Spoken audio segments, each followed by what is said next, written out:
కేంద్ర కేబినెట్ సంచలన నిర్ణయం తీసుకుంది. దేశవ్యాప్తంగా కులగణనకి కేబినెట్ ఆమోదముద్ర వేసింది.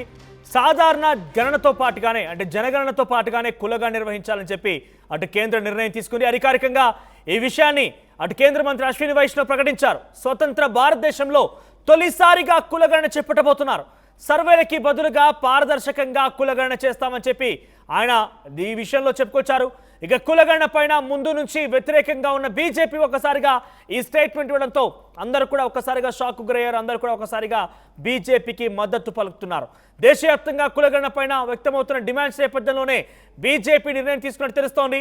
ప్రజాభిప్రాయానికి అనుగుణంగా మోదీ ప్రభుత్వం నిర్ణయం తీసుకున్నట్టుగా అర్థమవుతోంది.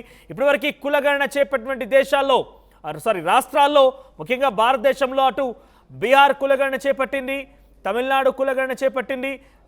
ఇటీవల కాలంలో తెలంగాణ రాష్ట్రంలో కూడా కులగణన చేపట్టి దానికి అనుగుణంగా రిజర్వేషన్లను కూడా తీర్మానం రూపంలో ఒక చట్టాన్ని కూడా చేసింది రాష్ట్ర ప్రభుత్వం.